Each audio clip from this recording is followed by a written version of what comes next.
Good morning, everyone. My name is Don Lozier, and I'm the Director of Community Relations at Salcombe Biddeford Savings Institution. On behalf of the bank, I would like to welcome everyone here this morning, and I'd like to thank the members of our new alliance, newly formed alliance, and I'd also like to especially thank the media for being here this morning to cover this great event. We're really excited about our new initiative that will benefit not only folks in our communities, but throughout the state of Maine.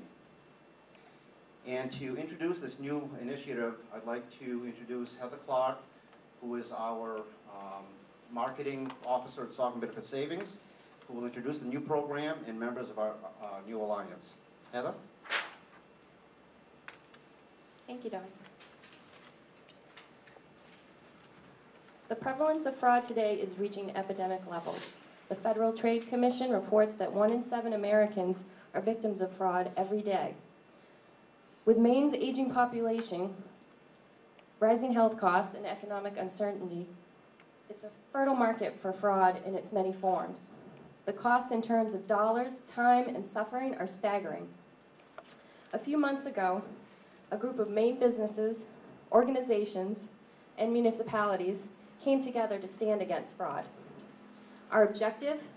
To educate and protect the public by providing tools for recognizing and defending against fraud. And so the Maine Fraud Prevention Alliance was formed with the goal to be a leader in fraud prevention through increased awareness of the various ways fraud is attempted, particularly financial fraud, which studies show goes virtually unreported. The more we can stimulate the conversation around strategies to deter fraud, the better we can arm our communities against this crime. I would like to introduce the members of the Alliance. Salcombe Biddeford Savings Institution, Southern Maine Area Agency on Aging, Scarborough Community Services, Biddeford 50 Plus Club, Old Orchard Beach Police Department, Biddeford Police Department, Maine Senior College Network, Panesian Lamar, Broadreach Communications, and the Saco Police Department. We are very proud to be a part of this alliance.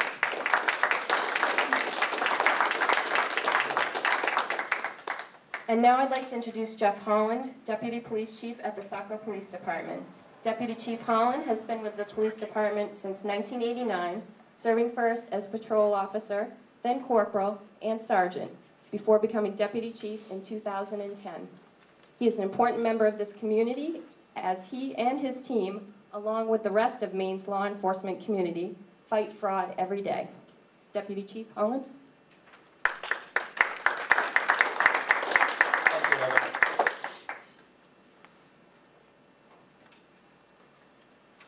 Good morning. Instead of sitting around stunned or helpless after an identity theft crime is discovered, you must take action right away. If you're not sure if something is legitimate, contact your local authorities. Identity theft is creating anxiety across the country. In fact, 2 out of 3 Americans are concerned that identity theft, according to a Gallup poll.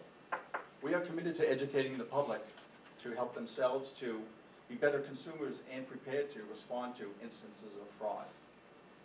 There were 11.6 million American adult victims of fraud in 2011 at a cost of $18 billion. Using the 9 digits of your social security number or an electronic scan of your debit card, an identity thief can wreak havoc on your personal, legal, and financial life for months and years to come. We, the members of the Maine Fraud Prevention Alliance, want to educate the public of steps the individual can take to help protect themselves and their loved ones from fraud. It falls to us to raise the level of awareness and assist the public in defending themselves against a crime that can drain your time, your resources, and your good name. Safeguard your personal information at all costs and educate yourself about the many scams and schemes used to obtain that information. Visit the Federal Trade Commission website at www.ftc.gov and follow the consumer protection links to get on the do not email, do not mail, and do not call list. The people assembled here today have witnessed, worked with, and I dare say, been victims of or solicited by imposters in an attempt to obtain personal information. We are aware of the effects and challenges by members of the community who have fallen victim to fraud. Thank you for this opportunity to participate in this event and to get the word out and shining a light on the important issue, a growing problem not only in Maine, but throughout the country. Finally, it's important for folks to follow the Alliance's Dash Fraud program. As you know, Saco and Biddeford Savings spearheaded this effort, and I can think of no better person than Kevin Savage, President and CEO of Saco and Biddeford Savings, to unveil the Alliance's Dash Fraud program. Thank you.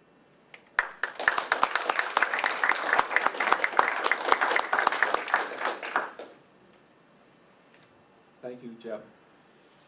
As Deputy Chief Holland has outlined today, the computer is the most common medium for fraud attempts through innocent emails from nice people or companies. The door-to-door salesperson is one of the oldest ploys, and of course there are numerous attempts through mail and by telephone. With promises of winnings, requests for assistance, verification of non-public information, and so much more, anyone can get caught up and become a victim of fraud. The goal of the Alliance is to create a first line of defense, giving people the tools to be proactive when put in these situations. Preventing fraud is pivotal to stopping fraud. And in many cases, the tools and methods are right at our fingertips. The Alliance created the Dash Fraud program as an easy reminder of 4 simple preventative measures.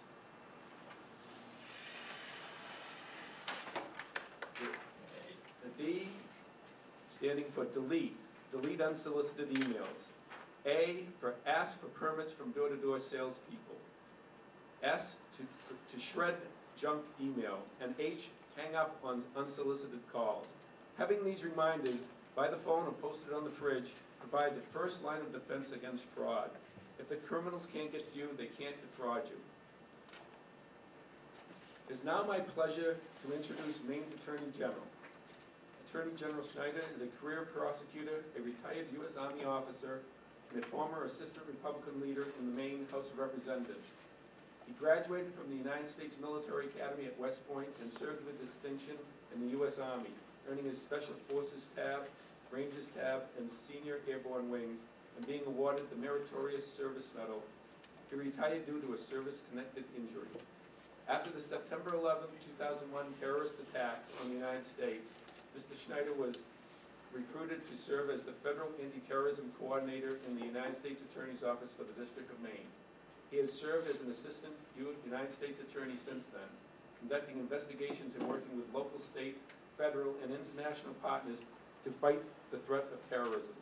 In addition, he has handled a wide variety of civil and criminal cases. Mr. Schneider's other community involvement includes, among other things, service on the Maine Board of Bar Overseers, teaching at Harvard School of Law, Trial Advocacy Workshop, and his work on several boards of directors of community service organizations.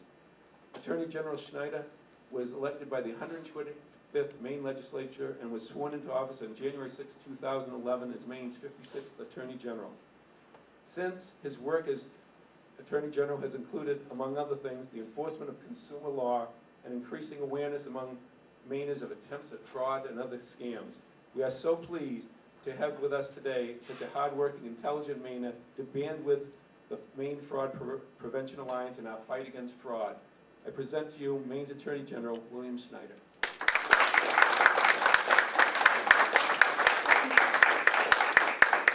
Thank you very much, Kevin, and thank you everybody for inviting me to join you here today.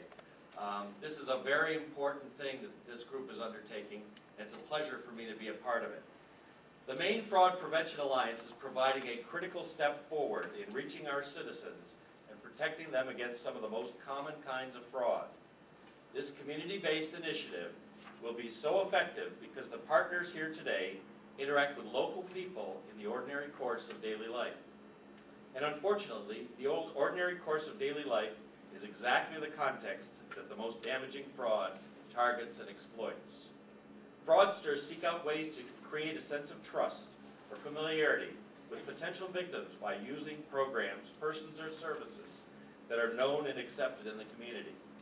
They pirate the goodwill or legitimacy of another and use it to convince our neighbors to transact business or give away their personal information.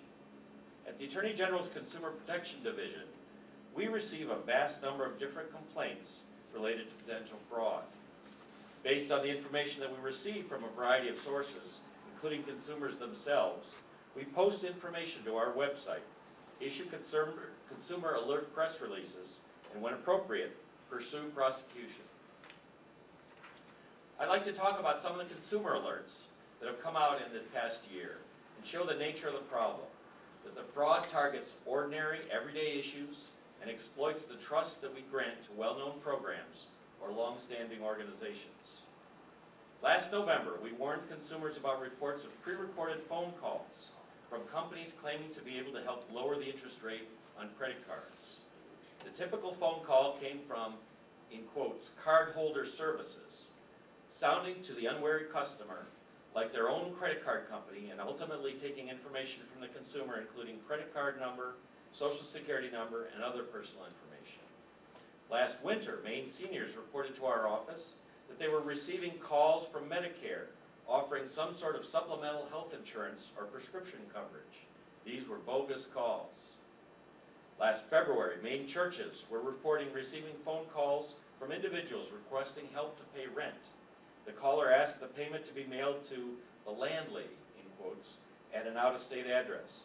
As it turns out, the properties identified as rentals were actually listed for sale, and in some cases, the owners were still residing there. In the spring, someone claiming to be from Medicare called local elders to offer free diabetic and other medical supplies in exchange for Medicare information.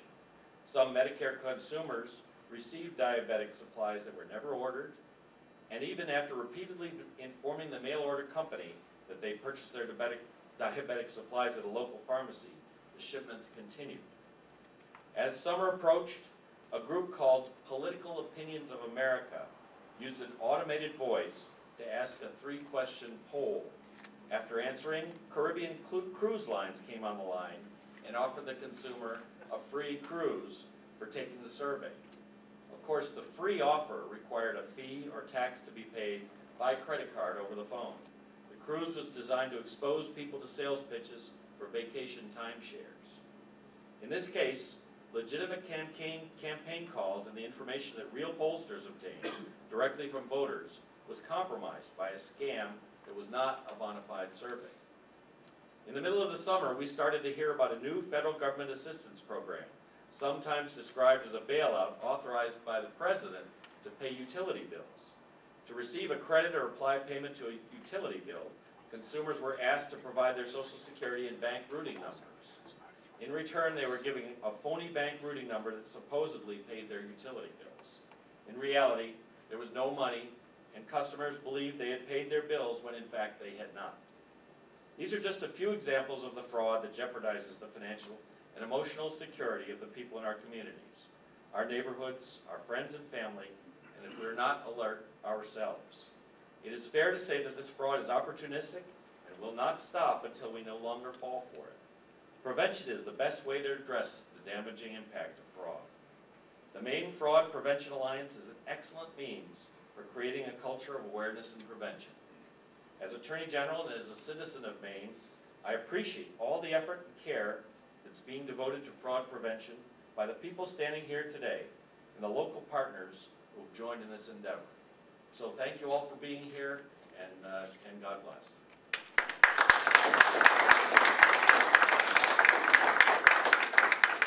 Thank you very much, Attorney General Schneider. Ladies and gentlemen, this concludes our press conference. And again, I'd like to thank all of the members of our alliance for being here this morning. And again, thank you to the media for helping us get this very important message out to our communities and the people throughout the state of Maine. Thank you very much.